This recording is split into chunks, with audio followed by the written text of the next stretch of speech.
Hey everyone, welcome to episode 28 of the Pickleball Effect podcast. I'm Braden. It's just going to be me today. I've got three segments for us. The first segment is an interview with Ryan Fritchie over at Franklin. He's the director of product management and was heavily involved with the development of their new FS Tour series. So we're going to be talking about Franklin and their new paddles. The second segment, I was going to share some experience I had this week while hanging out with Pickleball Studio, Pickleball Will, and John Q. We all got together in Las Vegas. A lot of good stuff coming out of that meeting. And then the third segment, I just want to share my thoughts around some paddles that have been coming out recently with some sort of weight adjustment features. So I'll share some experiments, some data around those. But let's start with the interview with Ryan.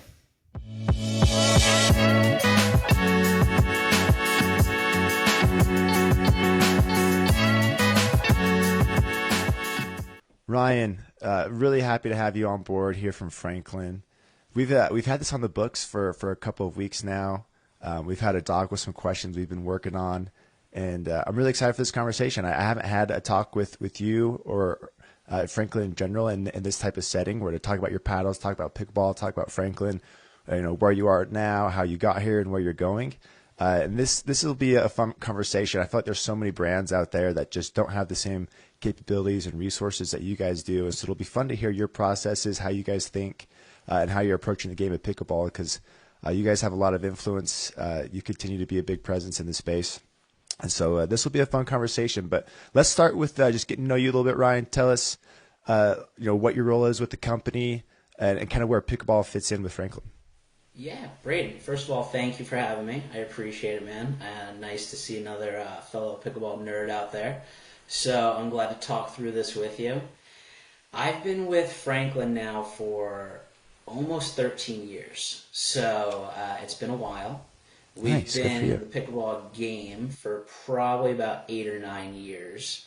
So it's been a fun and wild ride for sure. Lots of things went into us getting involved in it. Seeing it in its infancy was definitely a fun part for sure, but I'd say the better part is seeing where we are today in this wild, wild west of a market, I guess you'd call it. So 8 years, you guys were pretty early. Yeah, we got in. When we got in, I'll never forget it, but I remember it was a combination of two things.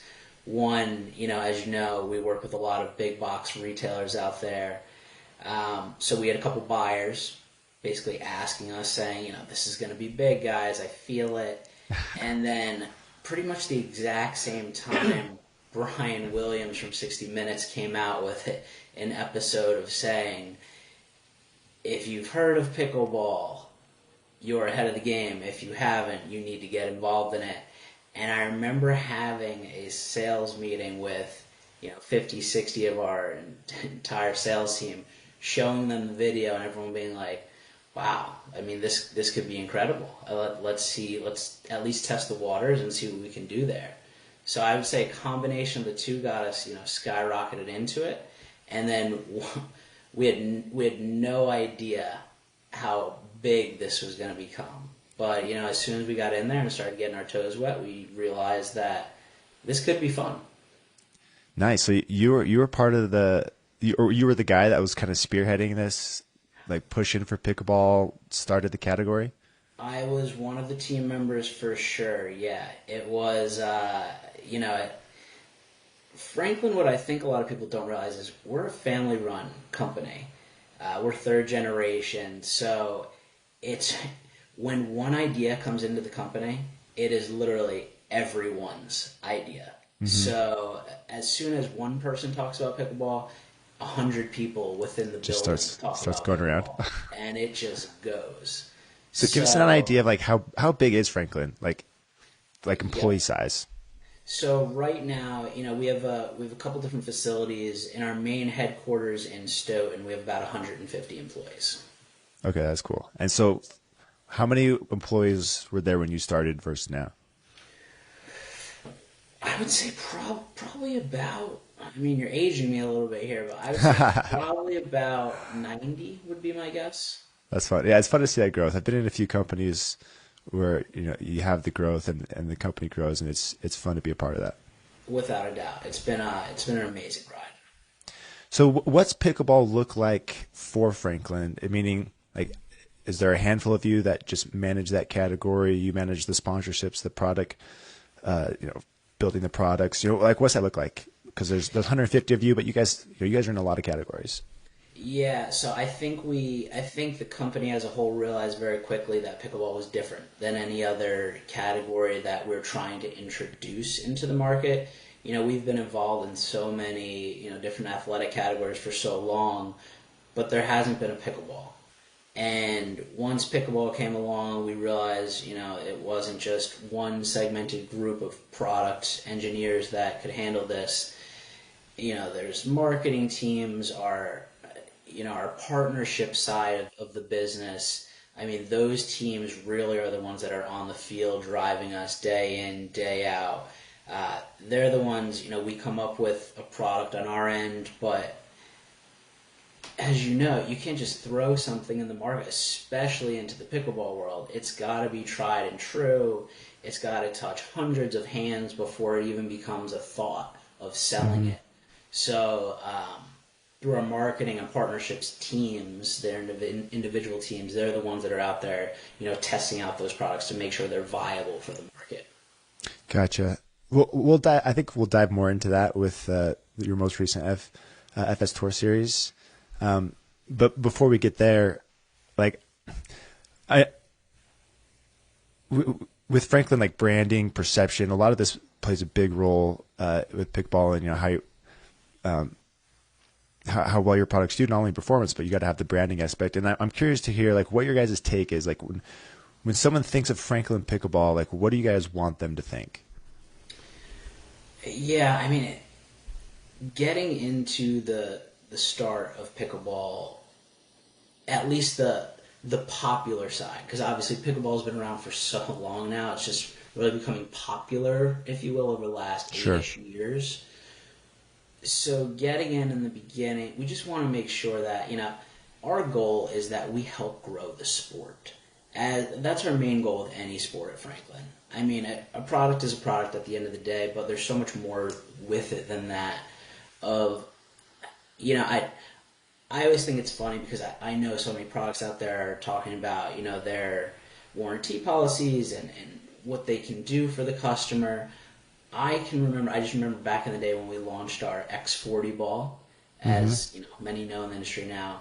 It was a no questions asked policy where and this went into the first year or two of, you know, if you're not happy with the ball, it's gonna crack. We all know that it's plastic, but when it does crack, sure, mail it in. We'll send you a new one, no problem, no questions asked. You know, that was part of us in the beginning, basically saying, you know, we want to get people to like the sport. We don't want people complaining about equipment or anything like that. We want people out on the court, whether it's an indoor court, an outdoor court, having fun, and we want to be part of that. So, when people ask, you know, what do you hope that everyone thinks of when they hear Franklin with pickleball? It's really, we just want to be a brand out there that's helping promote the sport and helping it grow. Yeah, I love that. And I mean, that seems to fit, everything else you guys are doing. And that's a good way to approach it. So I want to dive into the most recent release, your paddle release. This is the FS Tour series. So leading up to this, at least from my memory, you guys may have had paddles before this, but when I started playing, this was I don't know, 4 or 5 years ago or whatever. You guys had Ben Johns at the time. You had his signature paddle. And that paddle, that was it. Like, that was the paddle. I saw it everywhere. You guys came in at a $100 price point. It was, like, very affordable. Well, at the time, that might have been more expensive. I don't know. But yeah, for sure. But that was big. And that was the paddle, like, so many people played with for a long time. And then things transitioned. Ben went to Yola. You guys picked up the Johnsons, which is they're some of my favorite people to watch. They're just so genuine. They're super talented, super down to earth, really cool. Couldn't have been a better pickup for you guys. So you have the Johnsons.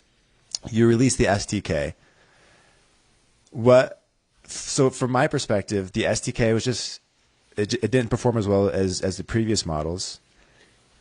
Right. and I felt like you guys kind of lost some steam with that a little bit. Yeah, And and I think that's fair. I mean, you hit the nail on the head, Braden. When we introduced our signature paddle 4 or 5 years ago, I'd say it was closer to a higher ticket retail than a lot of paddles out there. It's where the technology was, and even back then, not a lot of people thought about spin on the paddle. So the max grip technology we originally came out with, that was big. yeah, Launched alongside Ben. It fit the market well. As the sport grew, though, obviously a lot of competition came out there. There were a few companies at the same time that were introducing the raw carbon. So at the time, that wasn't. We didn't want to just come out with the same paddle that so many other companies came out with. So we made a move, tried to add a texture to it. There was a few issues with the adhesive on the side, which we quickly, pulled back, which I think, that's one of the tough things. And everyone says, Franklin has these big advantages of being this large company against so many, mom and pa's and all these other companies out there. Really, it restricts us in many ways. It really does because, we have a phenomenal quality assurance team. In fact, I remember when we started with paddles and we said the range in weights. I remember our quality team being like, there is no range. It is this weight and it is this weight or it's not shipping. So, going through all of these, it's funny when you see at a lot of tournaments when some of the paddles, there are TRZ readings, they're over. So then some of the players are saying, give me another one, let me see what I can do, and then they get it approved. And in our end, that doesn't happen. So if that occurs, you better believe, our retailers are getting in touch with us saying, whoa, I can't have these hot paddles on my shelf. That's when you're getting these major recalls. yeah, there was a really weird time for a minute, like where everyone was dealing with that, and I think to your point, like it's harder for you guys. Like your volume is so much bigger. You have so many retailers you have to manage, and like those things got to be buttoned up and tight because you're moving a lot of product, and it's makes those challenges even bigger. It really does. And going back to your point of, our signature series, that was great. And then, the STK came out. It wasn't, where we wanted it to be. And we heard that immediately from the market. And it was pulled immediately. We didn't bring it out to retail because we said, this isn't something that we want our name behind at retail. So let's go back to the drawing board. As you said, if we need to regroup and take it back, let's take our time with this. We're not going anywhere. I agree. I think that's great. And so then we move forward to the FS Tour Series now. Like I did publish my review on it. I like it. I think this is the best paddle you guys have played with. The Tempo 14 in particular, I'm a big fan of. I think that one is really solid. But the series as a whole, I think there's a lot of good things about it. And I imagine you guys are feeling good about this release. And so, like, what did you learn kind of along that process? Like, as you're leading up to this one, did you guys make changes as you're making this paddle? Yeah, so there was so much more that went into this one now, and time testing, temperature testing.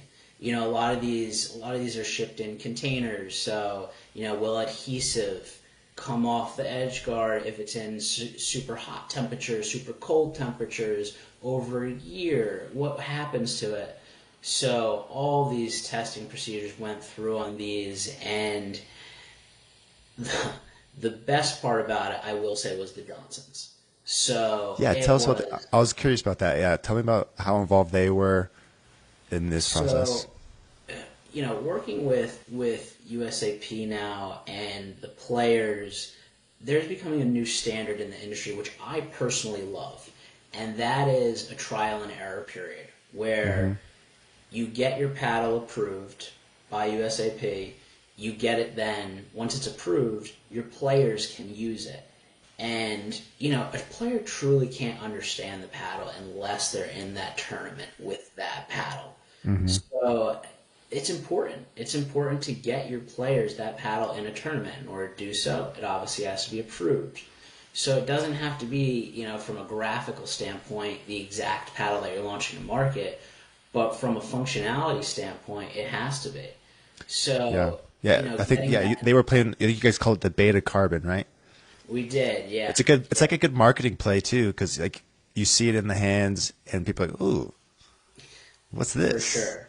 For sure. It also opens you up a little bit too, though, because, if people are falling in love with those graphics, if you go to update them down Oh, the road, was that a thing? it's always a thing. Graphics are never truly loved by 100% of the people. So Sure. I say the goal is always 90%. So I'm good with that. You just don't want to steer anyone away with them. Yeah.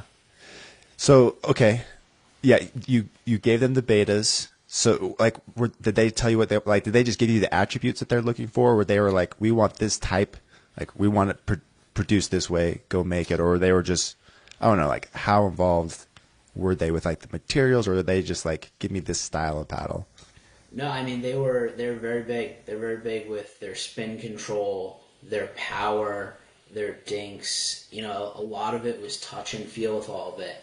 And it's funny because the last piece that we put on there, just because we know them so well with their grips, and we know that no matter what grip you put on there, it's typically taken off, and they're gonna wrap it the way they want to wrap it.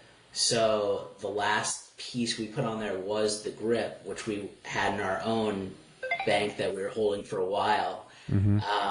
But we sent them the final paddle with that grip on there, and then they go, "Wow, They liked it? I didn't even know you were working on this grip. This is unbelievable." So it was really working from the inside out of getting the touch, the control, the power, making sure they were happy with that. And then once they're happy with that, then it was the graphics, the grips, That all the comes end next. caps, the edge guards, everything else cosmetically on it. So, were you the person that was interfacing with them? So I was one of them. So we Okay. have a team, I would say probably about 7 or 8 that do connect with the Johnsons on a almost daily basis. Our partnerships team definitely almost on a daily basis. One of our product managers on our team, she specifically works with them on a weekly basis to make sure that any feedback that they're getting across to us is translated to the factories, making sure that we're all set on every end. Gotcha. So, if you have one, like, I would love to hear a story of maybe a beta or something that you sent to the Johnsons, and they like suggested a change, like playability wise. Like, can you recall a story? I can, yes. So it goes back and forth.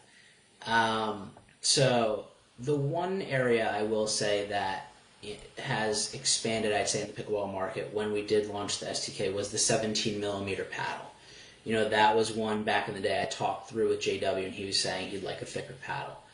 So going back and forth here, there are standards in the industry, whether it starts, with the 12.7s that are really in competitive play all the way up to now probably about 19 in thickness. But testing that out with JW and his family, that was interesting. They got a couple different thicknesses, and we'll get into the weights a little bit more Yeah. sooner rather or a little bit later. But JW is like no other player I've seen ever play pickleball. His forearms are like a superhero's forearms. He is so incredibly strong. So we injected these edges with a little bit more weight on the sides, and he Like at his received them. request? Yes, at his Okay. request. And we got it out there to the weight that it is today, actually. And he requested back if we could make it a little bit heavier. Oh, and I man. remember the conversation we had with them basically being like, listen, we love testing the market, but if this is going to be, a marketable paddle, there has to be some regulation on it. And that's why still to this day, I mean, JW just won yesterday. He just got a Yeah. gold with Dylan. But even yesterday, he's still, weighing down the top of his paddle a little bit because Like, that's just the style he yeah, plays, and that's he, what he, makes him he great. plays the Dynasty 16. He does, yep. So for those listening, if you haven't played the Dynasty 16 yet, I have some of the metrics here. So the weight on this, if I'm looking at swing weight, it's the 97th percentile of like paddles on the market that are in my database. So it's up there. And then when you look at his paddle, I was watching the highlights today, and I noticed that same thing. He's got like 4 inches on the top two corners, and then a strip. Like his paddle's got to be like 140 plus swing weight, which is you got to have the arms of JW to manage that. Like he's got the best hands, arguably like on tour, and the thing is a hammer. Yeah, he is. He's a savage on the court with it, and they're so good too at not just. We have a strategy, of course, as any company does out there, of the players that you choose, and the Johnsons are just second to none. I mean, I would say. I mean, on court, off court. It's just both. It's unbelievable. Yeah. They're so nice. They're so fun for the sport, even to build some of this stuff with. Mm-hmm. And they're also very, very understanding of why it has to be this way, or why we can't hit those, or what could be marketable and what's not marketable. And it's just a true pleasure working with them alongside. Yeah, I can imagine. They crack me up on social. Like they just know who they are. They own it, and it's fantastic.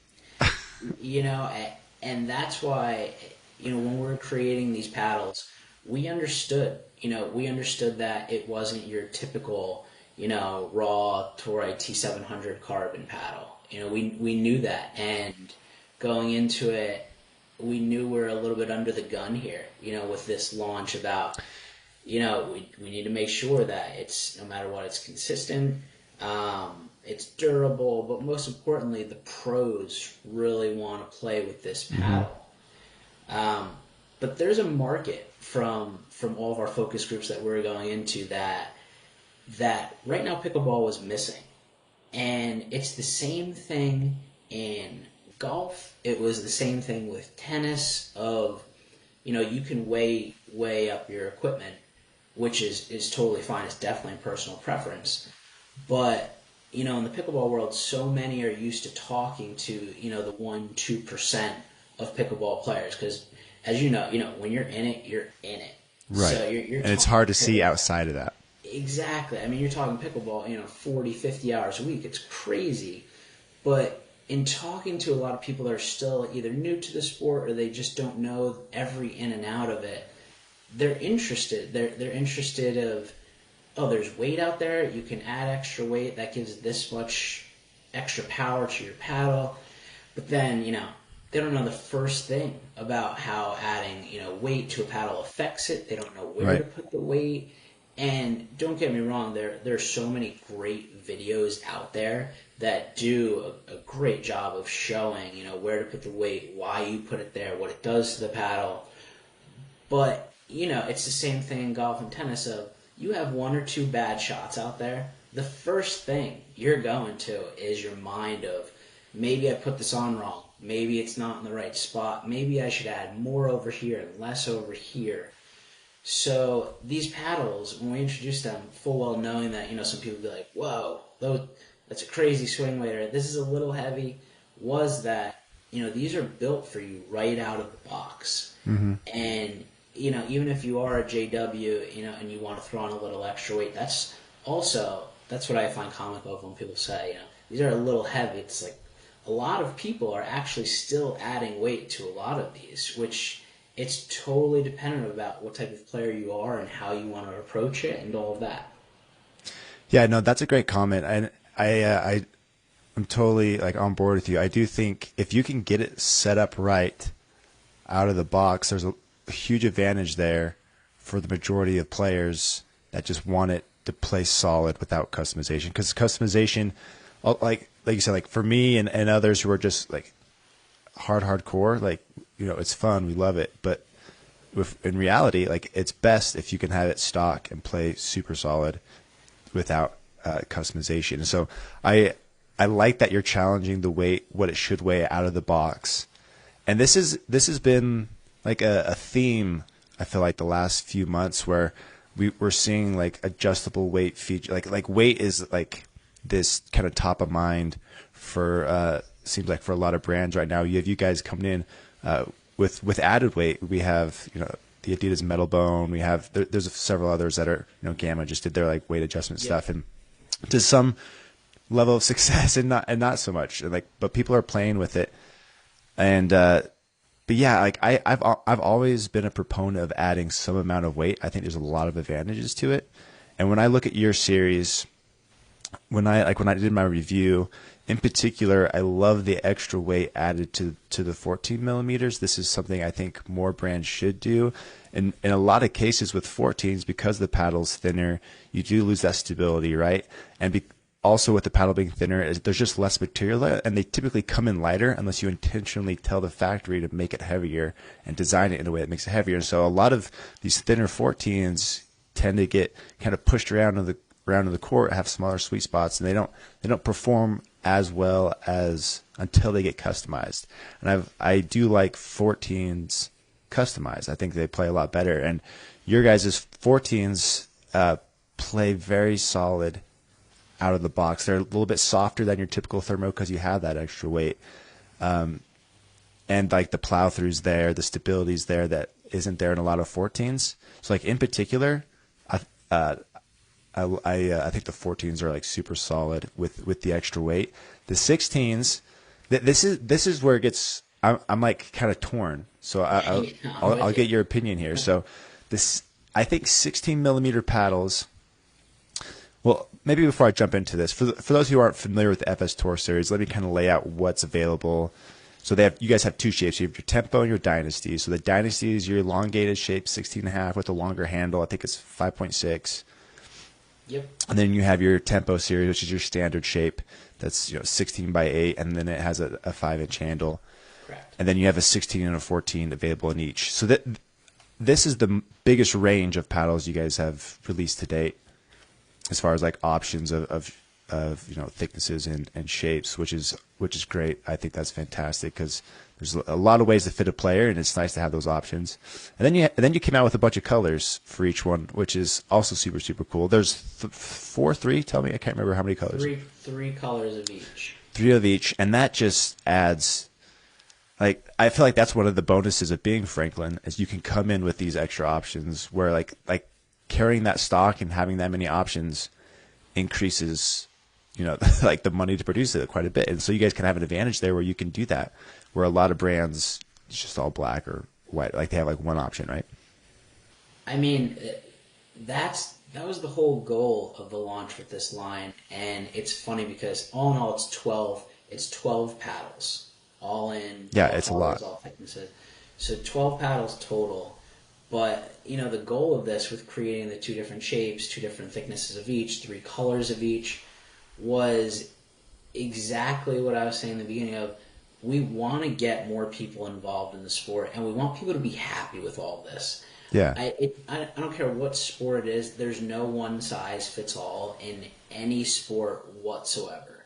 So by creating these options out there for everyone, it's really something we're going for. Just, we have something for everyone with this collection, and we're hoping it fits everybody.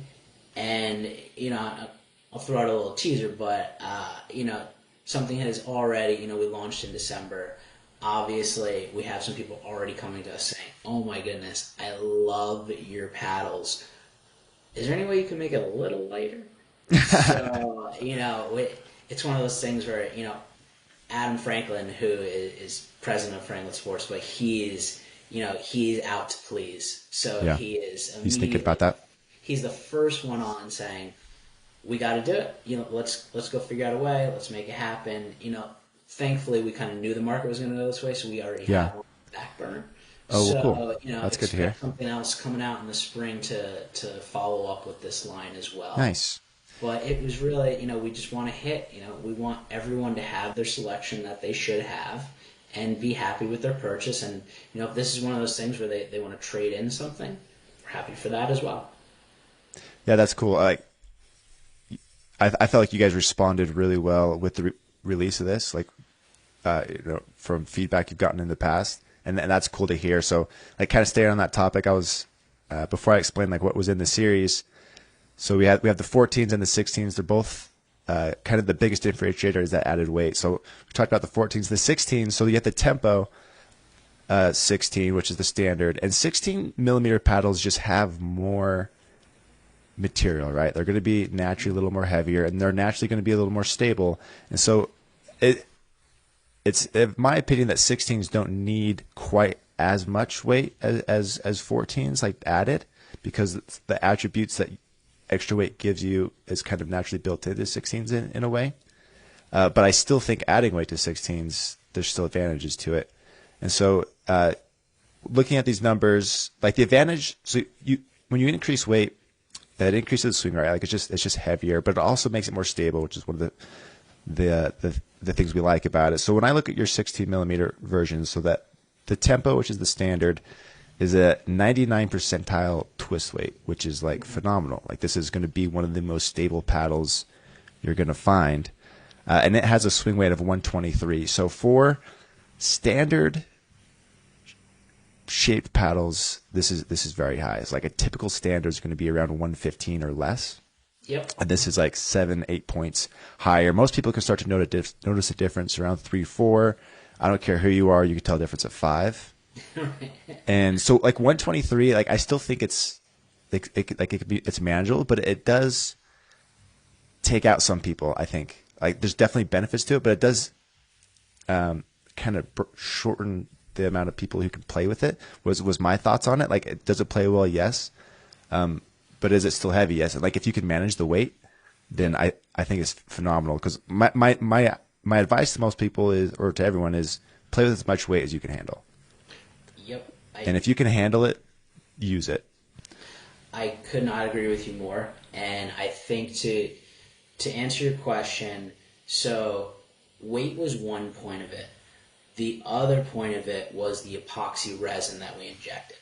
So that's the way we were able to weigh out the outer edges of these paddles, was the epoxy resin that was injected. A lot of paddles you see today, if anyone cuts them all open, they're all, standard foam for the right reasons too. I do think nowadays, I agree with a lot of people out there that helps create that frame structure that you want. But the epoxy resin that we had, our engineers helped develop. So, this isn't like your standard foam. This is a different type of material. So, like epoxy resin, like explain that in simple terms. Yep. So, epoxy resin foam is more dense. It holds components more tightly, and it's heavier. So, from a structural integrity standpoint, this epoxy resin adds more weight to the outer edges, but it also holds and helps keep up that unibody frame that is developed when it's thermoformed. Mm-hmm. So this is one of those things, talked about obviously core crushing and a lot of other things that really hurt this, raw T700 market over the past year or so. This epoxy resin, it's heavier, to your point, especially in the, a lot of people feel it in the 16 millimeters, but it helps create more structural integrity within the paddle, and it also helps with that additional touch. Mm-hmm. So, and you can feel it. JW is all about, as soon as he got that in his hands, and I still laugh that he asked for more weight in it, but once he got that, I don't know how he does it. I have no idea.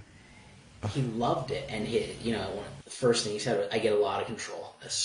I like that." So that's where a lot of the epoxy resin came in, and I'm sure that you're going to see a lot of other paddles probably in the market now start using epoxy resin, probably in thinner paddles as well, because you probably get the same effect with a thinner paddle, which is where you'll see our new series that you're coming. It'll be out there. Yeah, sorry to cut you off, but I think that's so cool that you point that out, that you're doing something different there, because like when I read the description, you see the foam injection, piece about it, and it's like, okay, I've seen that in another product, but it's cool to hear that, okay, there is a difference. You guys actually are using a different material that produces a different effect. And when I do play these paddles, like, to your point, like, they do feel softer. The control is there, particularly for thermoforms, because thermoforms are known for having that stiffer feel, but these don't feel that way. But they still give you that same power and like pop that people like from thermoform paddles. And so it's a nice kind of a little give and take there. Like, it's cool. Yeah, and I completely agree with, some of these higher weight paddles. They definitely are not they're not for everybody, but for the people that can handle this weight, There's only benefits, yeah. it is only benefits for you. So when we look at you guys as pros, okay, we got JW with the Dynasty 16. What's Georgia playing with? She typically plays with 14 millimeter Dynasty. She has the 14 Dynasty. What's Patrick Quinn have? Back and forth. Is he back and forth? I would say we obviously give all of our players a full arsenal. So you ask them one day, they'll say one paddle. You ask them. Oh, really? They kind of go back and forth? You ask them, did they play singles today? They use this paddle. Did you play doubles today? They use that paddle. Okay. So it's one of those things where even if they change the side that they're playing on, they might choose a different paddle. Oh, so it's just on any given day, you might find any one of these four out on the court with any of our pro players. That's funny you point that out. Like, I always wonder why we don't see paddle changes more often. Like, I thought maybe we'd see people use like a 16, I don't know, like something different for singles than they do for doubles, maybe a different shape or something. But you don't see that too often now. But it's cool to hear they're messing with it. I don't. Do you know what he used this last weekend? He used 60 millimeter Dynasty. He used the Dynasty too. All right, if Hayden always gets joked about for his height and size. If he can handle that 16 Dynasty, maybe more people can handle it than they think. Big H man, I mean, he is. He knows what he's doing out there. I'd say he's so good. He is so good. Typically, I mean, if the swagger he has is unbelievable, but he typically rocks the 14 millimeter blue Dynasty, but you'll still see him playing with both out there. So it's whatever he's feeling for the day. So to finish this off, give us the quick hits. I guess we've talked about this a little bit already, but like, future of Franklin. What's in the sights? What do you want to talk about? Oh man, I gotta be honest with you. I'm stoked for 2024. I mean, this is gonna be the pickleball industry as a whole. I mean, this is gonna be a great year. I mean, it's funny because there was a full year where everyone, at least a year, I'd say a year and a half even, everyone was about spin. And now everyone's about weight getting there, and I completely get it. I'm excited for the next things that are coming out. There'll be a lot of them. I'm also excited, it's a hot topic for sure, with the side of the ball of what everyone's going for right now. Yeah. You guys just had a big deal, something with your X40. Yep. Yeah, we have a couple new signings for some of the amateur tournaments out there. That's going to be big for us. Again, our partnerships team. Are you guys doubling down on the X40, or are we going to see like an X40 V2? You're going to see something new. Okay. Something that's definitely never been seen out there, and I promise you, it's not just a hole batter. That gets me super pumped because I'm a big fan of the X40. I feel like it just holds its shape so much better than a lot of these balls. Even if they play like a little bit faster, like when I play people who can just rip a serve or a drive, the bounce is just so much more unpredictable with those versus the Franklin. And and when the ball's going as fast as it is, and you combine that with an unpredictable bounce, it just makes things really difficult. And I've always liked the Franklin because it holds its shape. It's a more predictable bounce. But it's fun to hear you guys are thinking more ball stuff because you got something nice with the X40 already. I mean, it's following suit of anyone who just sits on a good product for a while is already behind. So I think that going on to the next thing, it's the same story that we're looking for here is something that's going to continue to drive the sport, and it's good for everyone, good for the players, good for everything. Awesome. Well, exciting, man. Ryan, I really appreciate you hopping on, and I appreciate you let me grill you a little bit. Cool beans, man. Ryan, before we hop off, anything you want to give a shout out to that you're excited? Maybe go follow Franklin somewhere. I just appreciate you having me, man. Go follow us. Find us on Instagram. We're always looking for fun people to come on board as well. Players, people, come check us out. Join us, more importantly. Watch our team out there. They're performing for everyone. Have some fun out there and keep this great game of pickleball going. So that was Ryan. I do have some other topics I'm going to hit up while I'm still on. So it is just me today. I just got back from a trip in Las Vegas. I was there with Mr. Pickleball Will, Chris Olson, his brother Isaac Olson, and then John Kew. So we've been planning to get together for some time. Obviously, or if you don't know, we're all big into that review space, and we talk to each other. We've all been friends, and we compare notes here and there and see what people's opinions are. And we wanted to get together, and so we got this set up, and I had never met any of them before. This was my first time meeting them. They had all met each other at an event in Texas.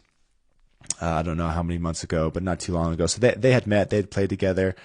So I was the new man to the group, and it was honestly like it was so fun. We all clicked and gelled really well. So John, Chris, and Will, all like their personalities, like from watching their videos and their podcasts. You have like an idea of who they're going to be and things like that, and they put their personalities on screen really well. Like I felt like I knew them, and we had a lot of like we've all watched each other's stuff, and we kind of have that shared history that way.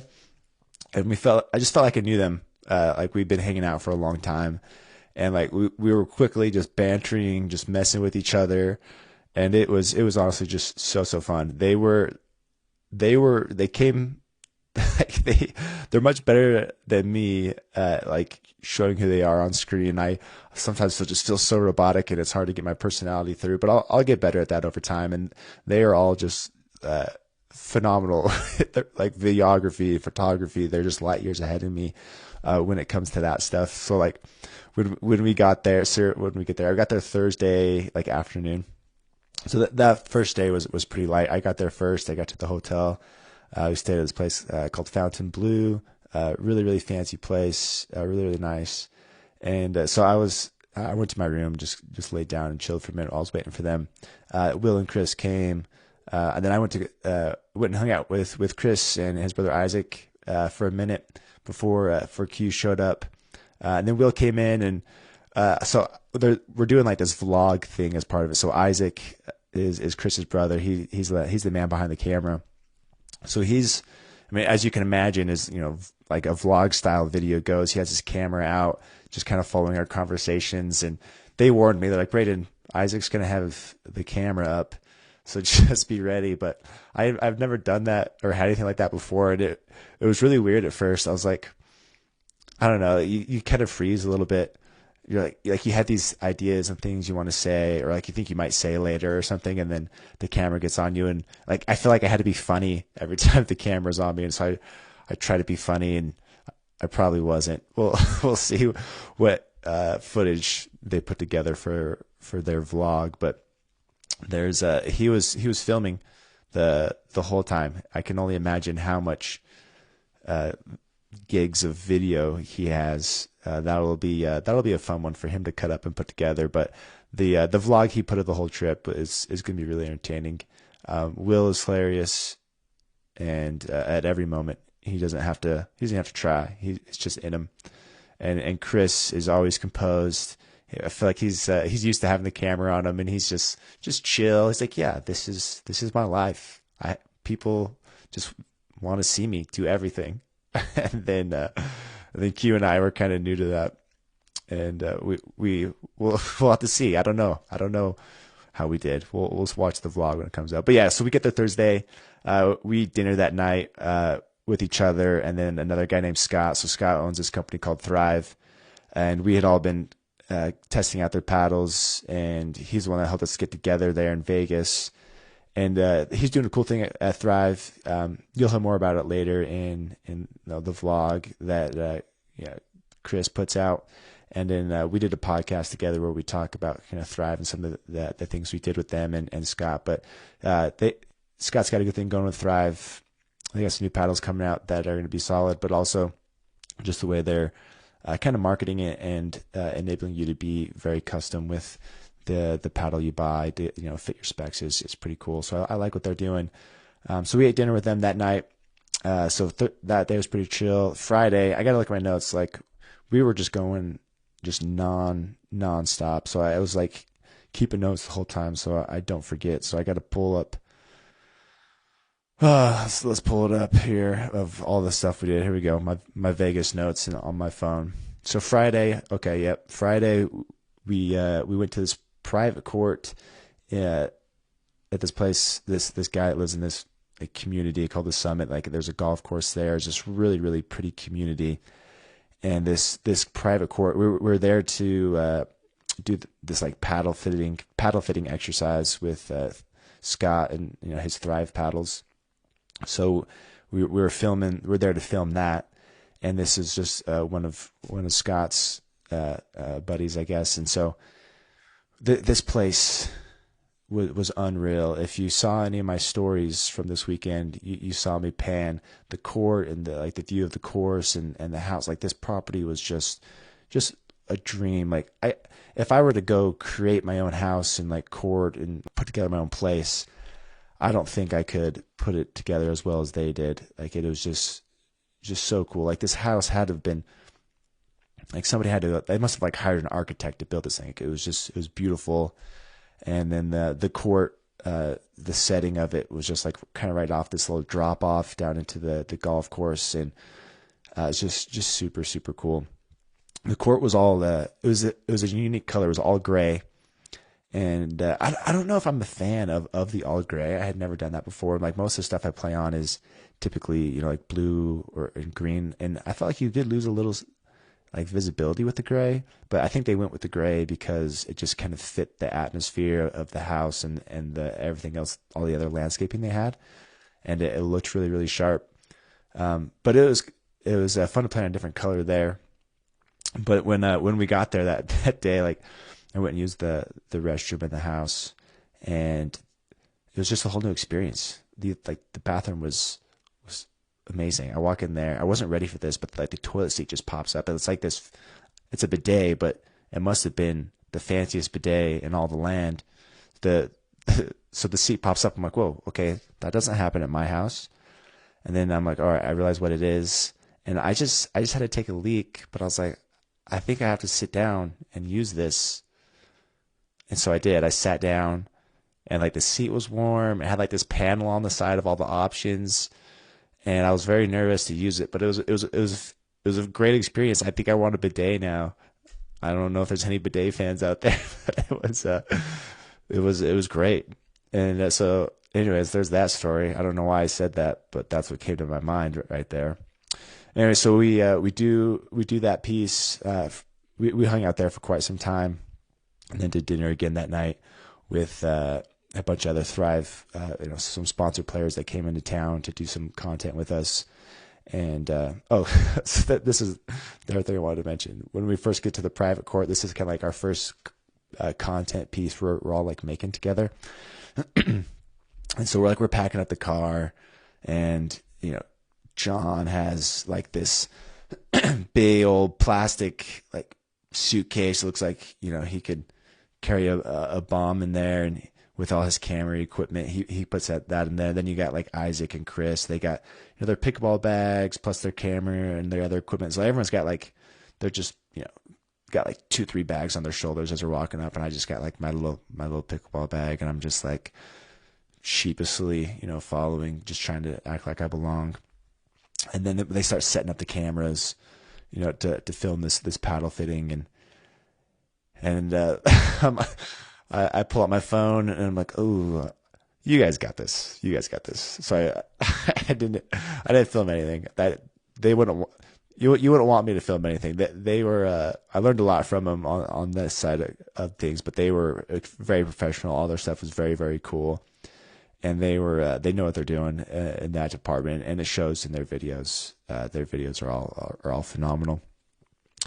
But that was that was like one of the things I was so nervous about going into this was like, oh man, like I don't know how to make content. I'm not a video guy. I just play pickleball and I semi film myself doing it. But no, they were all really funny about it. Of course, they gave me a hard time, but we knew this was going to happen going in, that this was going to be the situation with my content creation skills. But no, they were awesome. They all had the gear, and we created some really fun stuff. But so that was Friday.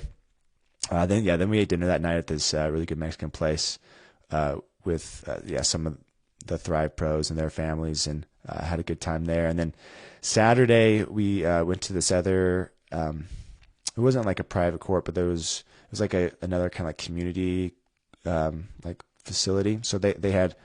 I think they had 4 courts there. It's like some tennis courts and stuff, but they had 4 dedicated that we were shooting some content on. So the big kind of video for that day was, we called it, I don't know, like just a reviewer battle. Like who's the best player of the reviewers? And so we just did like a little round robin. So each of us played with each other once. We played a game to 15, and then whoever had like the most total points at the end was crowned the victor. Like again, the video setup, like I think we had at least 4 like static cameras, like just on tripods filming the court, and then Isaac had his big old fancy camera that they called it like a floating camera, I believe is the technical term. So he's got the floating camera filming us, kind of just walking around the court, going up to us, getting our comments, and we're all mic'd up, and it was so fun. Like there's several moments that people are gonna crack up. Like this video is gonna be so well produced with the floating camera, all the different angles of the static cameras, and the pickleball was pretty good. Like it was competitive, really good points, and it's gonna be fun. I think you guys are gonna enjoy watching it. And so that was a blast. And then we hung out there. We played some singles. Chris and I played singles. I don't play singles a ton. I've always enjoyed singles. I've done like a few singles tournaments, but I'm not as well versed in singles as I am in doubles.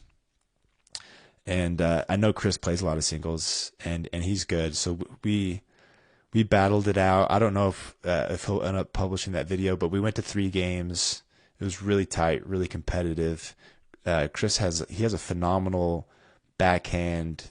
I don't know, like a little drive drop, like how like Ben and these Fed like hit those hard soft angles, like hard angles. That's like a semi drive, semi drop. Lands past the kitchen, but really tough to reach.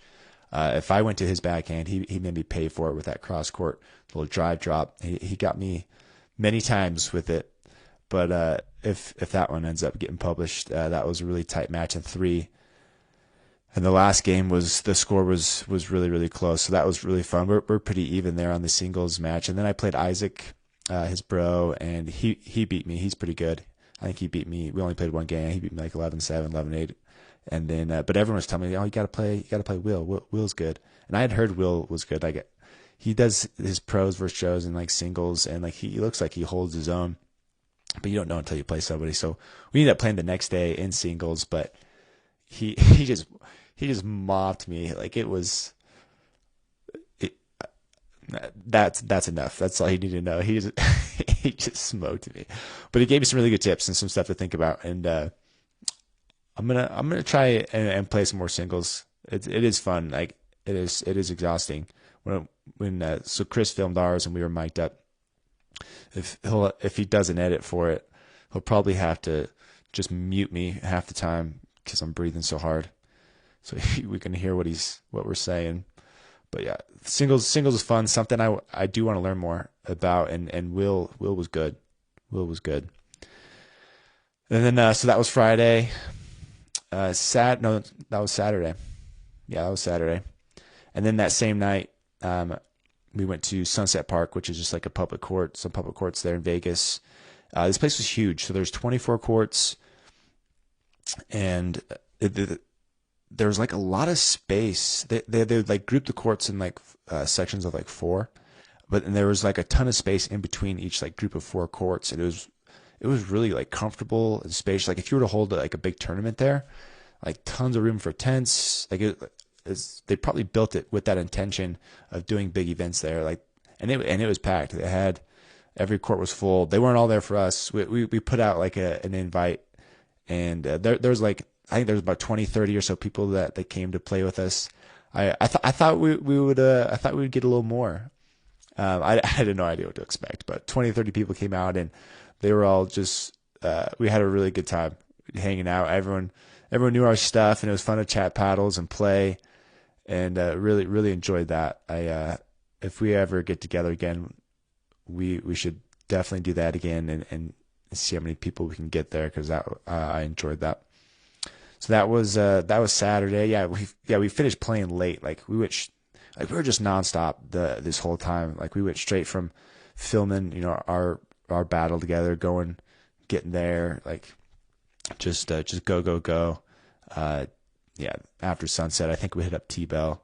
Big fan of T-Bell right here. They're one of the last remaining true dollar menus that's good. But talk about rocks. Did that. Will stole Will's burrito. He got over it though. It was an accident. Taco Bell. Okay, and then Sunday we went back to the really cool private court that we went to that on Friday. I was happy we got to go back. I just felt like it was such a unique experience. Like I don't know if I'll ever play at a nicer place. So it was fun to go do that again. And then that day, Chris and Will were doing like some pros versus Joe stuff against Grant Bond, and then kind of this like up and coming player. Her name's Lauren. Pronouncing her last name Mercado, I believe as it is, but she was phenomenal. She's only like 16, I think, and she's got some game. Like she's good now, and she's just going to get better. So she's starting to travel more and do that quality grind. But yeah, she was a great player. So that's another video that'll be published. And then while they were filming that, Q and I sat down and shot like a kind of an interview style video together, just talking about like how to help yourself find a paddle that fits you. And so we just kind of went through two scenarios. Like the first was, if you're buying your very first performance paddle, like what are things you should consider? And if you already own a performance paddle and you're buying your second or your third, and what are things you should consider as you're upgrading. And so we kind of broke it up into those two segments, and we found a really cool location. Like the backdrop is as of them doing the pros and Joes, and we're just chatting about that. I was telling Q when we were doing this, I was like, well, this will probably be a 15, 20-minute video. We ended up talking for like 50 minutes, as you could suspect. When you get two paddle nerds together like that, there's lots that comes out. But Q, oh man, love that dude. He was so fun. Like there's this piece in the opening like scene of us figuring out like the four of us determining like teams for the reviewer battle, that I think everyone is just gonna just lose their minds. It was so funny. Okay, maybe you won't lose your mind, but you'll definitely laugh. I was losing it when it happened, but you'll see when you watch it. But yeah, Q is the strongest of us all. You can call him Jack. You should just call him Jacked John Q, because anyways, that may not make sense now, but when you watch that video, you'd be like, okay, Braden wasn't crazy. He wasn't just jabbering. Anyways, that was kind of our agenda, and like honestly, like they're all just a bunch of cool dudes. We just had so much fun together. Really glad we did it. A lot of fun stuff in the works. One of the things coming out of it was we're putting together sort of like this like guidelines or like a rule book of sorts, where we're gonna Chris, John, and I are going to go into and just define a bunch of terms about paddles, like, what is a hybrid shape, what is a standard shape, what is, how do you perform spin tests, how do you perform power? Like, we're just going to go define a bunch of terms of like words that are used to describe paddles, and just like, because right now there's a lot of companies that describe things differently, and that we're not all on the same page. So I think this will be a really cool way, or I just think this is going to be a great like asset for brands to reference and be like, okay, this is how I describe my paddle, so that everyone knows what I'm talking about. And it'll also be a great asset for other people making content around paddles and are speaking to them, so that we can all be on the same language, and that when we're performing tests on paddles and different gear, that we're all speaking the same language, so that we're not trying to guess, from video to video as you're watching different views. You're not like trying to learn the language of that person. It's all universal. And I think this is just a really cool.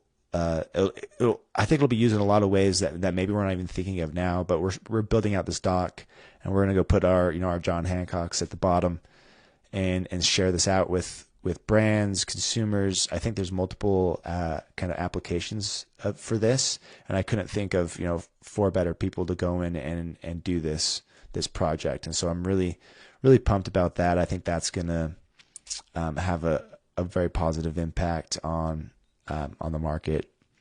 So that's another thing that kind of came out of this. But it was good, man. And there's so many like little stories and random thoughts that I'm sure will come out in future podcasts. But like some of the things that come to mind was melon hats. So Chris, John, and Will are all, and Isaac too, like are all big into melon hats. They all wear them like constantly. Like I don't think they ever do their hair. They just wear melon hats.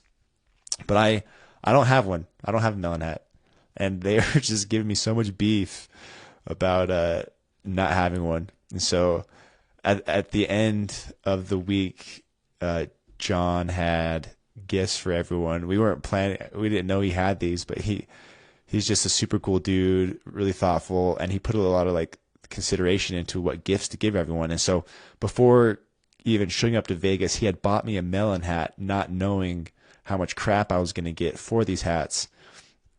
And so I feel like I'm officially initiated into the group. I'm allowed to be considered amongst them now that I have a melon hat. But they are pretty cool. And then there's I don't know, this is the other story. Like the last day, we're driving home from dinner, and Will's just like, you know what? I'm gonna go remove PB from your guys' names in my phone. Like you guys are my friends now. Like it was, I felt so honored. Like everyone puts PB or pickle or the emoji of the ping pong paddle of all their pickleball friends in their contacts, but we got that removed in his contacts list.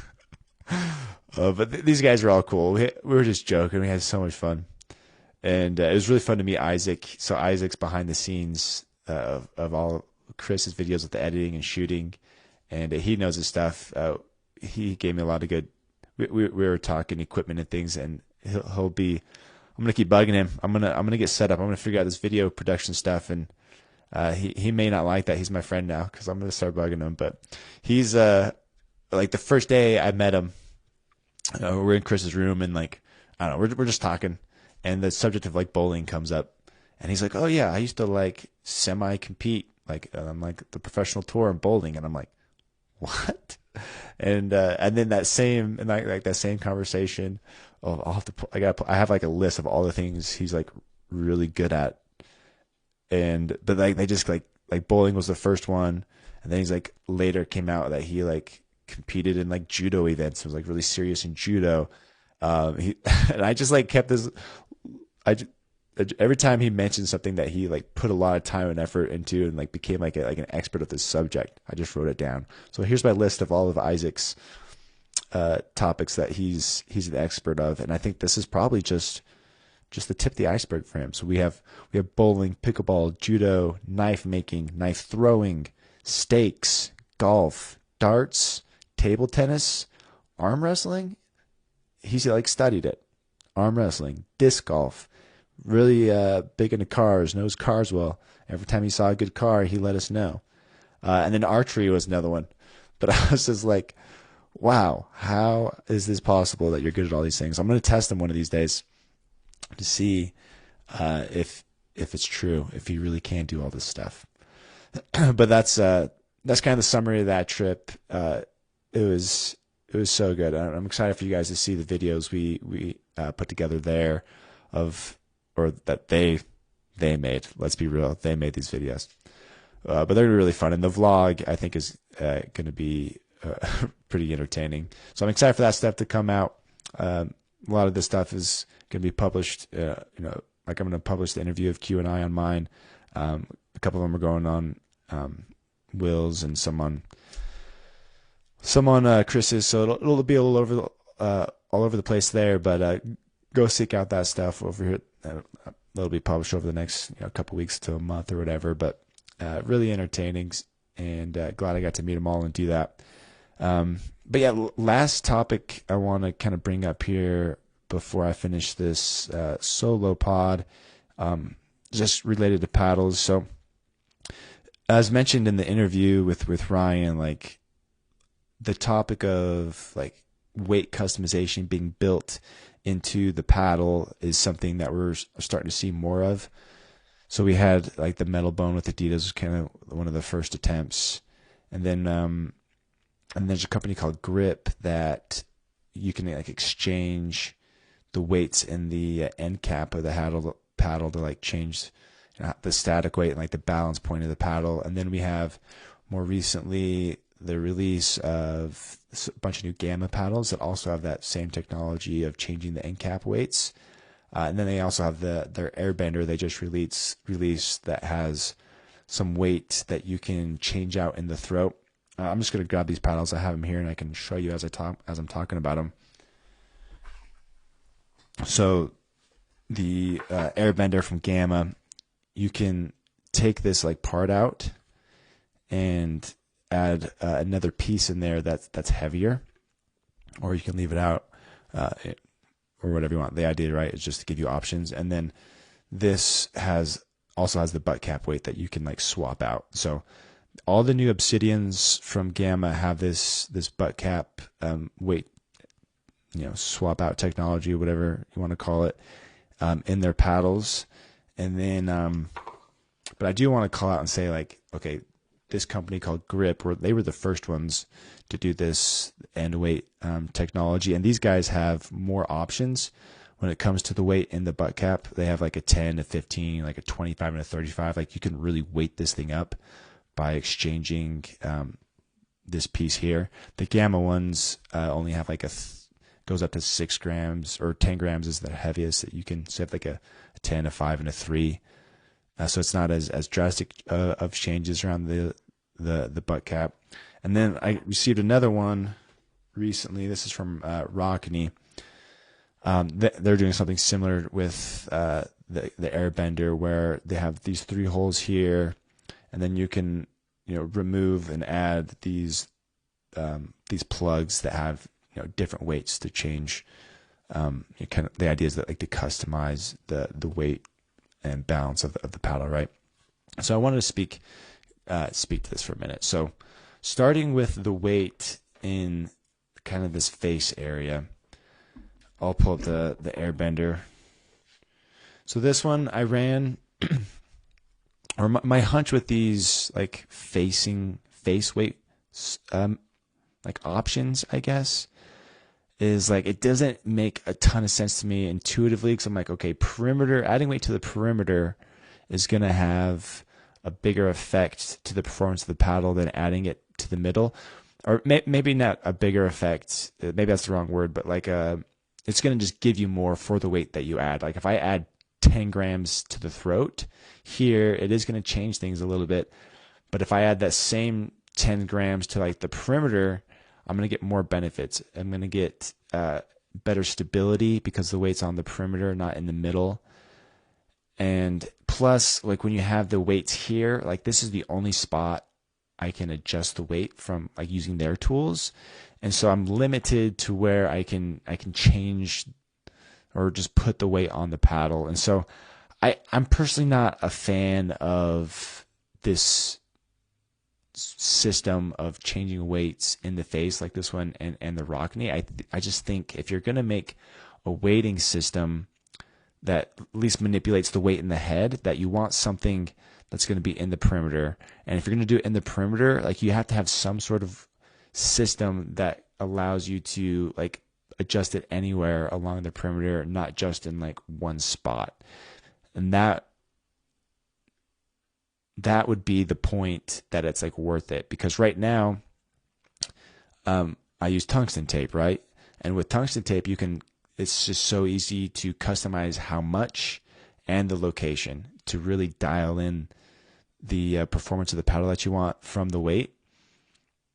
And so until someone figures out a really slick way to adjust the weight in the perimeter that is equal to the capability of adding weight with tungsten, I don't think it's going to give you everything that you want or could get from it. And so until someone does that, I'm going to keep using tungsten tape versus something that you can change in the face.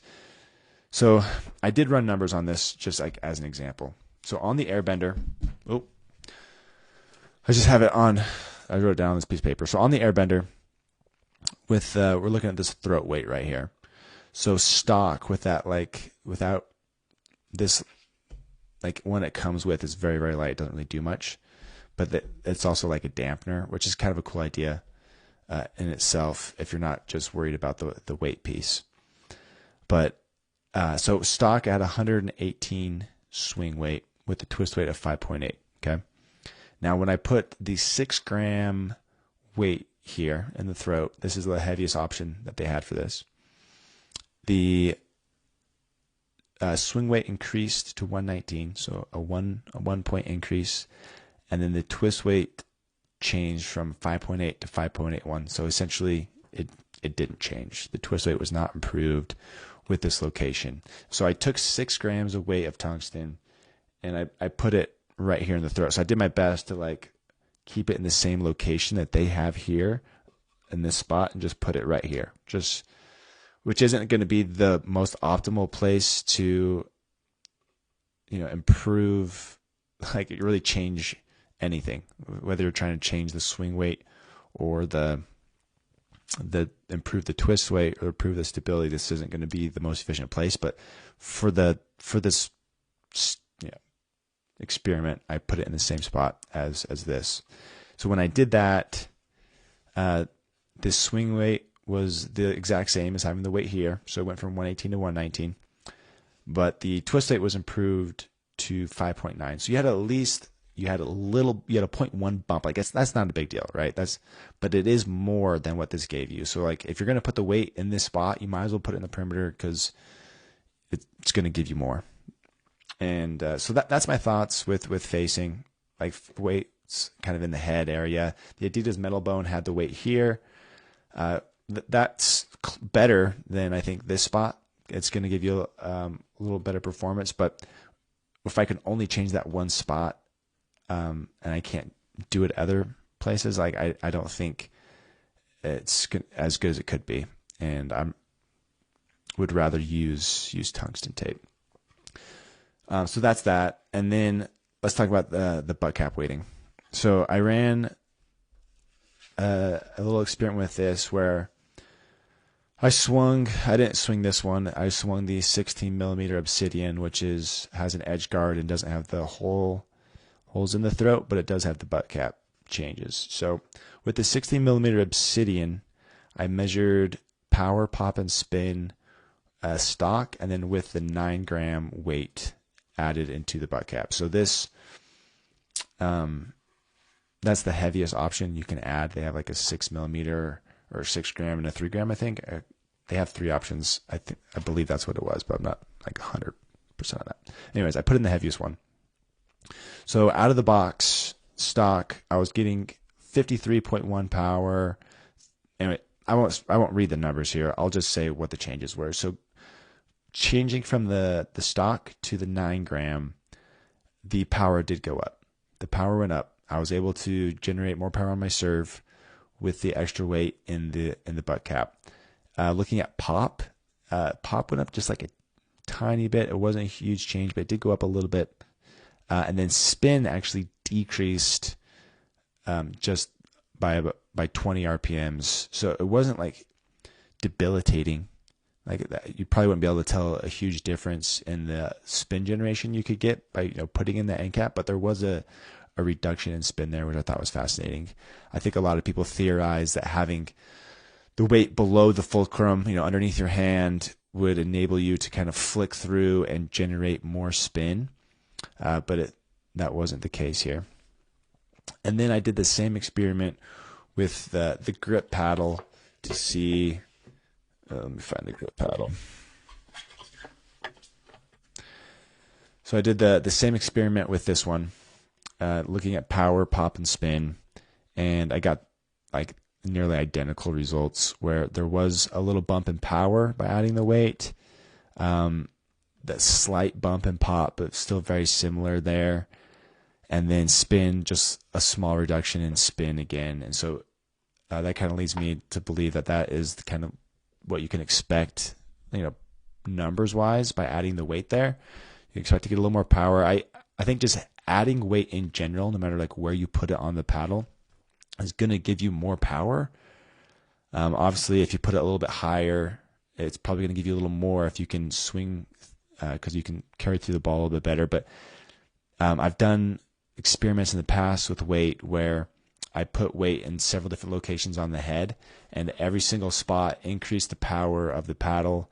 And there was small variations between like putting it in the top versus putting it like say in the throat. And I kind of just concluded that like, okay, yes, putting it in the top is going to maximize your power potential, but it's not enough. It's like it's not statistically significant more than the like putting it in the throat area. So I kind of said, okay, just having the weight in general is going to give you that extra power, just because you have more weight behind the ball, and that kind of seems to be the case here too. It backs up that theory of just having more weight on your paddle in general is going to give you a little more power from the baseline. And I'm sure there's like a point where if you had too much weight, that is, it'll slow you down, but any reasonable amount of weight is going to give you a little more power. No matter where you put it. And so you do get a little more power, but I was surprised to see that the spin was actually just slightly reduced. And it's probably just kind of safe to say it just didn't really change it. Like I think some people were just expecting to get more when in reality it's the same, and maybe just a little bit less. But I will say that there were other effects of having the weight in the handle than just like the power and spin. So when you are like playing with it, there is a difference in feel. Like the paddle still feels softer. This is another impact or like benefit, I think, of adding weight in general. It kind of dampens vibrations, softens up the feel of the paddle at impact, and gives you a better connection to the paddle. So I did like that. Like it does kind of improve the feel there. And I guess I should also say that adding weight in the butt cap does not change the swing weight, which is fascinating to me. So if you say the starting swing weight was 116, I did this experiment. This was a while ago when I first got the grip paddle. But say the swing weight's 116, the swing weight does not change no matter like how much weight you put below it or in the end cap. So it doesn't necessarily like it. So when you're playing with it, like it feels heavier, like like the static weight is heavy, like it feels heftier, but it's not necessarily harder to swing and like move and manipulate. But it doesn't make it faster. It does, but what it does change is it does change the feel, so it makes it softer, and I think it improves the control, and then it also does change the balance point. So putting that weight here, like let's say right this spot is the balance point. Like if I were to measure it and it comes in right here, and then I add weight to the end cap, the balance point is going to drop a little bit lower. I think the balance points are closer down here, but this is where I put my finger. But you get the idea. say the balance point is here, you put the weight in the bottom, it drops the balance point, and you can feel that. Like, it's kind of an interesting sensation when you're playing with it. Like, you can feel the different balance of the paddle. And at this point, I haven't like concluded. It was like, okay, is that a good or a bad thing? Like, I'm not sure yet. I'm kind of just thinking it's like a personal preference almost. Like, you just prefer the balance point to be lower. Like, it just feels more natural to you. It feels good with your swing motions. It's a different sensation. It feels like when you're swinging it, you can tell that the balance is different. And when I played with these paddles for, like a 2-hour session, just played a bunch of games, just messing with the different weight options that you could put in the handle.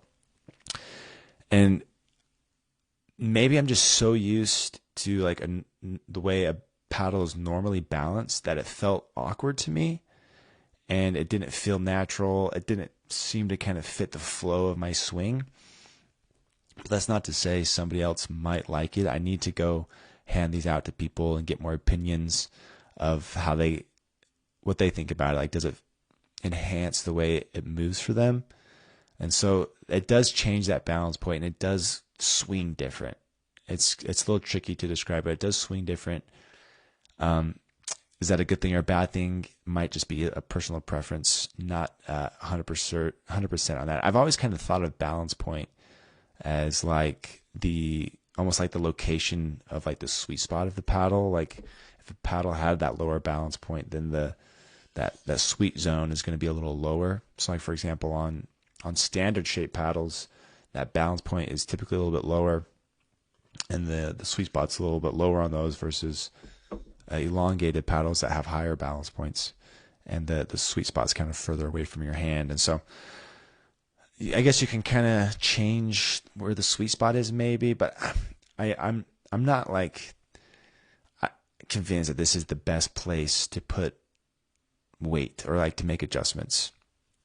There will probably be some people that like it, of course, but for me, at this time, I'm not big on these end cap weights. I don't think it really did much for me. If I am gonna add weight to a paddle, I want to put it somewhere. Like, you can change the balance point by putting weight here or up higher. Like, you can do that. And like, another like limitation with this is you can only bring like the balance point like down.